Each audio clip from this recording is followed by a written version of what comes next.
South Korea's seasonal monsoon sees a brief lull in the central regions, bringing back scorching heat. President Yoon orders thorough safety preparations against flooding.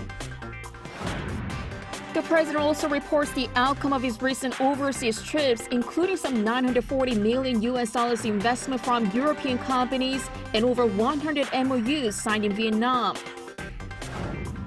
A recent report from Britain suggests more than 10 million people in North Korea are in need of humanitarian assistance amid worsening food shortages.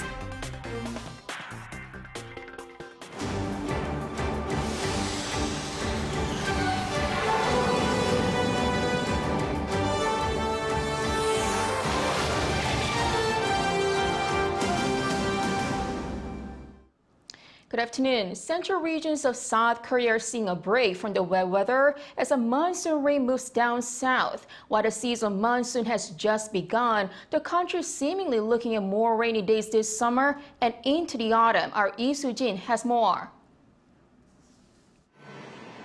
Temperatures are set to jump in South Korea in areas seeing respite from this season's monsoon rain. According to the Korea Meteorological Administration, central regions including Seoul will see a lull in downpours as the rain has moved south. Southern regions are currently experiencing rainfall of up to 10 millimeters per hour, accompanied by thunder and lightning. And rainfall of 200 millimeters or more is expected on Jeju Island, and at least 120 millimeters is predicted for Chungcheong-do provinces today. Precipitation in the south is forecasted to continue until Wednesday. Temperatures in areas where the rain has temporarily stopped will rise significantly during the day, with temperatures reaching 28 degrees Celsius in Seoul and 32 degrees in Daegu. Feels like temperatures will be even more, and it will feel uncomfortably muggy with the added humidity from all the rain. Heavy monsoon rain is expected nationwide again towards the end of the week. South Korea's monsoon typically lasts around a month and brings rainfall ranging from between 350 and 500 millimeters, around one-third of the country's annual rainfall. The amount of rainfall has surged in recent years, however, with the frequency of torrential downpours of 30 millimeters or more per hour increasing by more than 20% since the beginning of the 2000s.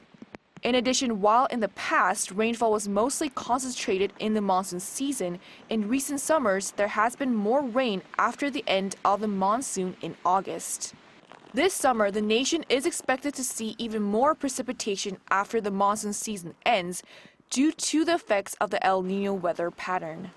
The Korea Meteorological Administration said many areas may experience heavy downpours as late in the year as into the fall, and urged people in areas that are especially prone to flooding to continue to remain alert. Lee Soo-jin, Arirang News. President Yoon addressed the monsoon season, calling on his cabinet to double-check any safety measures, adding that the most important thing is minimizing casualties from flooding. Also during the cabinet meeting, President Yoon said his sales diplomacy is paying off after his recent trips to Paris and Hanoi. He cited $940 million investment from European companies and 111 MOUs signed in Vietnam last week, adding the foreign investment in the first half of this year was highest in the history for the period.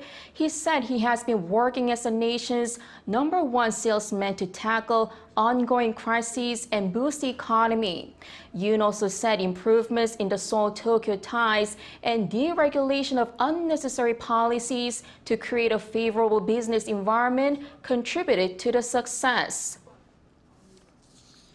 The leaders of South Korea, the U.S., and Japan are seeking to hold a trilateral summit in Washington this summer. According to Japan's Asahi Shimbun on Monday, South Korean President Yoon Suk-yeol, U.S. President Joe Biden, and Japanese Prime Minister Fumio Kishida are coordinating to meet at the end of August.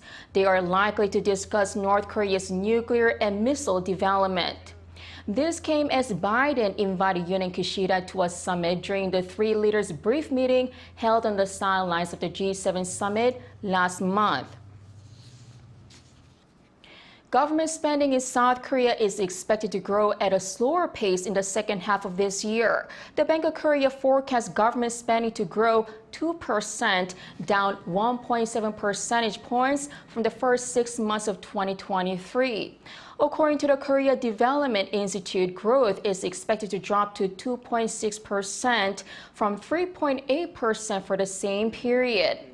The latest forecasts come amid rising concern over South Korea's national tax revenue, which may fall short of its estimate this year. The BOK and KDI both say domestic consumption, including private spending and facility investment, will also slow in the second half of this year.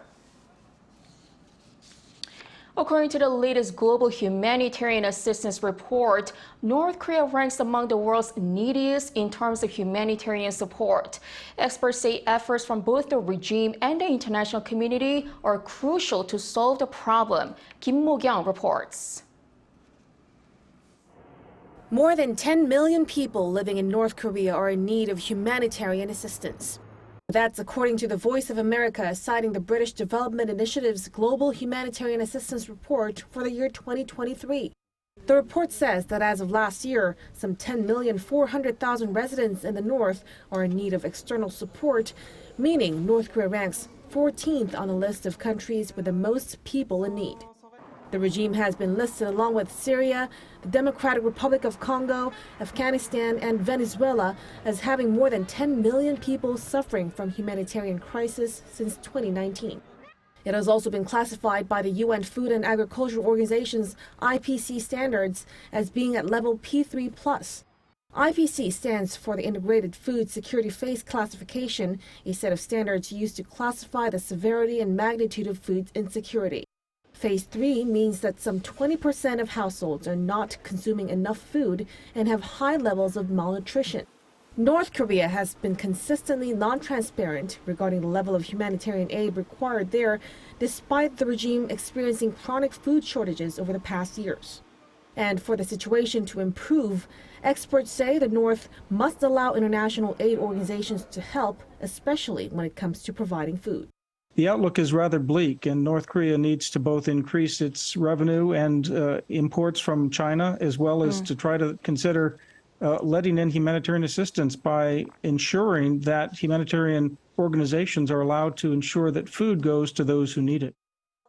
And in the case of the international community, Seoul's ambassador for North Korea's human rights says more efforts should be done to raise awareness of the dire human rights situation in the reclusive state so that the global community can find ways to provide more assistance for its people. So for that, probably we international community and including the South Korea should raise the importance and the significance of why and how we can address the North Korean human rights abuses. Kim Mo-kyung, Arirang News. South Korean military authorities say they have salvaged North Korea's first spy satellite after its failed first launch last month. The country's military has reportedly retrieved an object believed to be a military reconnaissance satellite.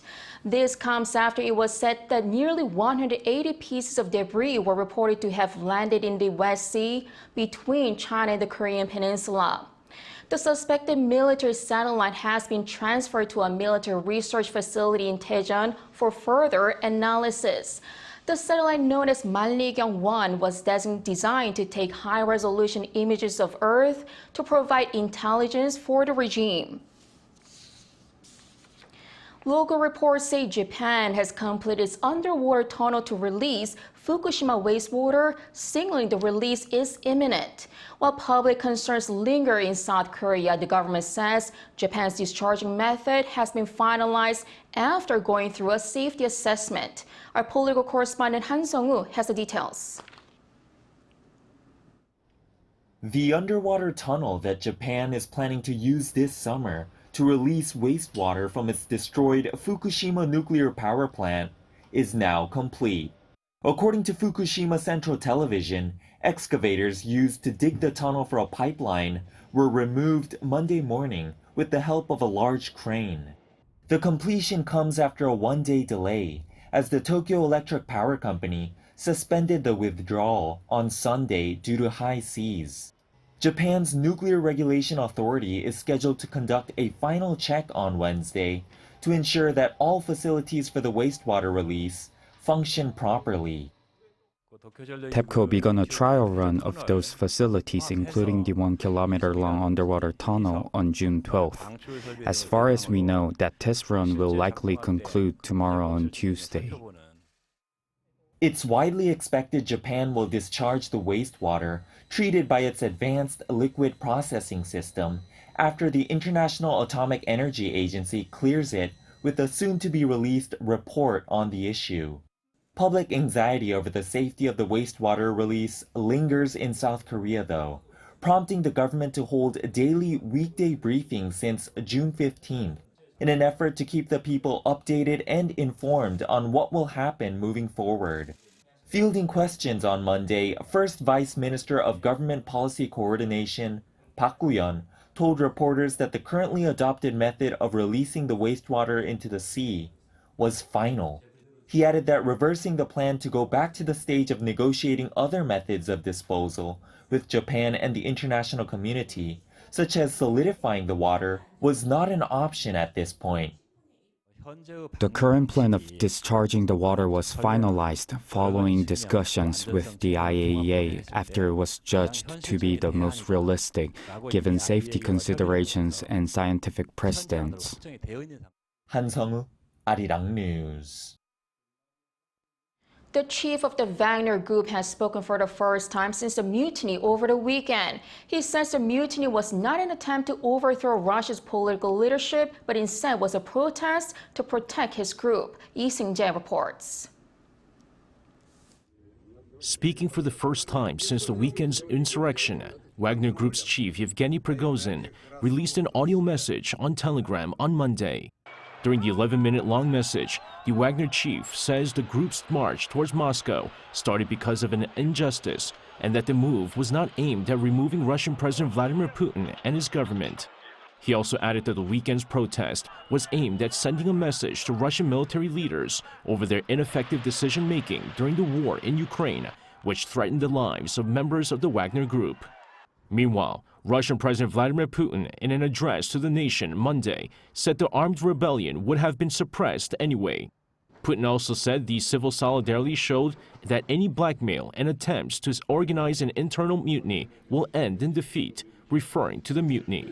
During his address, the Russian president also thanked the Wagner Group fighters who made the right decision and halted their advance towards Moscow. Putin said that those soldiers would be given the opportunity to continue serving Russia by entering into a contract with the Ministry of Defense or other law enforcement agencies or returning to their families. Meanwhile, U.S. President Joe Biden, making his first remarks since the insurrection, said Monday that the West had nothing to do with the Wagner Group incident. He also noted that it was too early to tell how the incident will unfold going forward, but said the U.S. and its allies, including Ukraine, would be monitoring closely. Biden's comments followed remarks by Russia's Foreign Minister Sergei Lavrov, where he said Russian special services are investigating whether Western intelligence services were involved in the mutiny. Lee Seung-jae, Arirang News. The hardy yellow hibiscus known as Hwang-geun in Korean is Korea's only native rose of Sharon or mugunghwa. Last year it was removed from the list of endangered species designated by the Ministry of Environment after 20 years of successful restoration projects. Chung Eun-ju has more. This hardy yellow hibiscus flower known as Hwang-geun in Korean has been cultivated by Jeju Island's Halla Arboretum since 2003. It will soon be moved and planted on the coast of Udo, a smaller island off the east coast of Jeju. As the only native species among the hibiscus genus in South Korea, Hwang-geun was classified as a second-grade endangered plant and was managed strictly by the government. Since 2003, private and public organizations such as Halla Arboretum have been carrying out seed restoration projects of Hwang-geun. And after large-scale transplants in some coastal areas, it was discovered that the genetic health of the flower was comparable to when it was in its natural habitat. As a result, Hwang-geun was removed from the endangered species list last year. It's a plant that has just been removed from the list of endangered species, so it's still a rare plant worth preserving. Halla Arboretum plans to continuously grow and distribute Hwang-geun. With the success of the Hwang-geun, the number of endangered species managed by Halla Arboretum has decreased from 26 to 25 species. Halla Arboretum is currently carrying out a restoration project for rare and endemic plants that grow in the Alpine region. It will supply seedlings for rare plants such as Korean azaleas and mountain firs for mass nursery production. 정은주, Arirang News. Following the successful third launch of South Korea's homegrown lull rocket, another leading giant science project in the country is the construction of an ion beam that can travel at 1/5 the speed of light.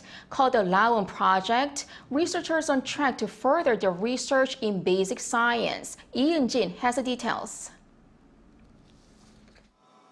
There are some 124 steel tunnels that run across roughly 100 meters.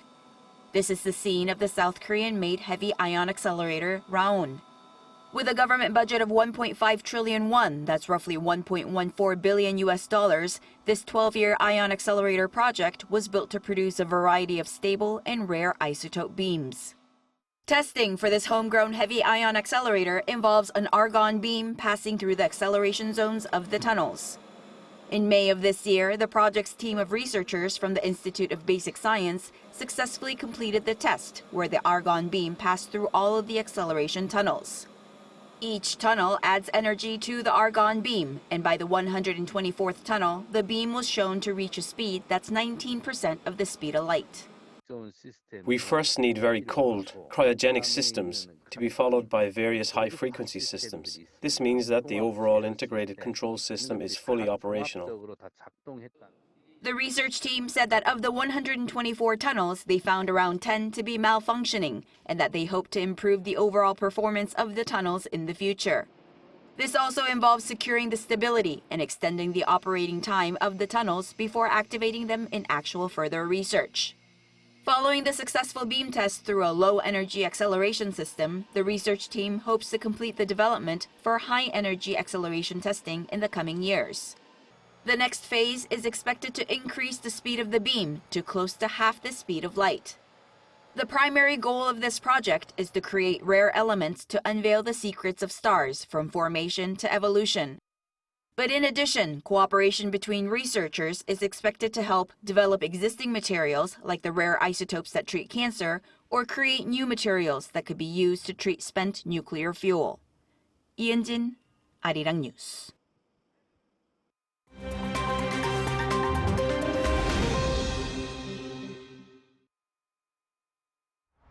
Let's take a look at what's going on in the world now.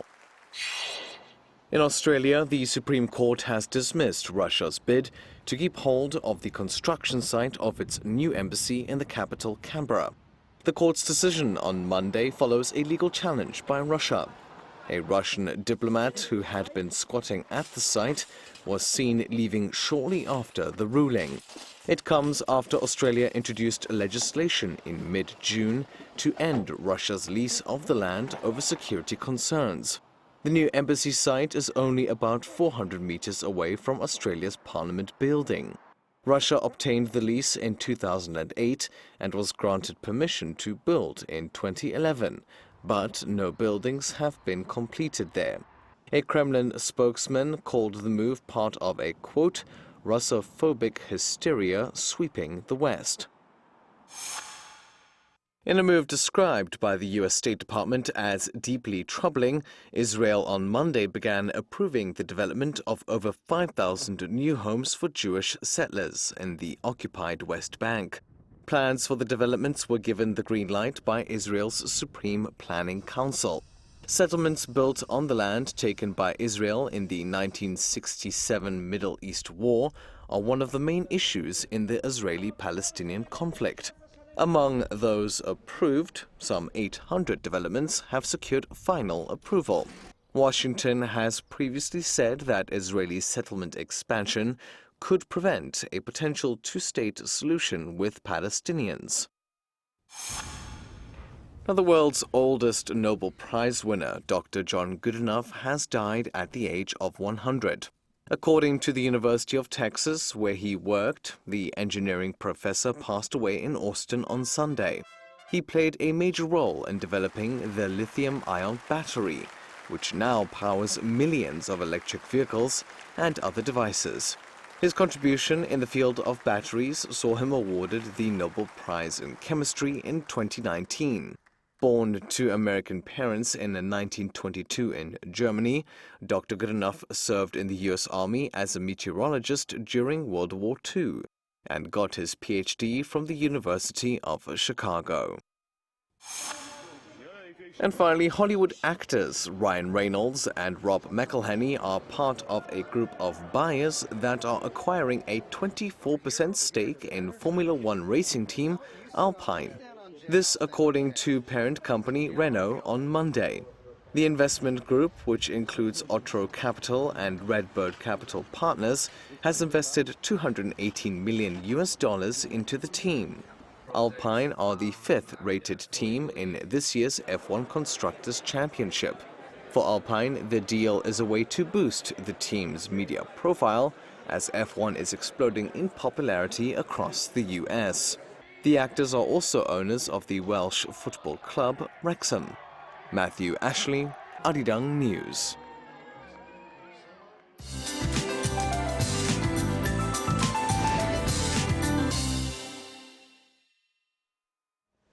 Good afternoon. Monsoon rain is taking a break in most regions, but the south coast and Jeju Island will receive showers throughout the day today. Jeju Island could see 20 to 30 millimeters an hour of heavy rain from this afternoon into tonight. So if you're having an early summer vacation on the resort island, stay safe. Staying on Jeju, northern parts of the island had the season's first tropical night, with overnight temperatures exceeding 25 degrees Celsius. And afternoon highs in most regions are 3 to 5 degrees higher than Monday, but the humidity makes it feel quite uncomfortable today. Skies have gotten much brighter with stronger UV rays, so it is quite soupy day.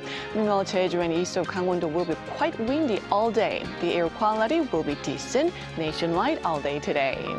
After a short break from the monsoon rain, it will rain nationwide again from Thursday, and southern regions in Jeju Island to see rain into the first weekend of July. That's Korea for you, and here's a look at the international weather conditions.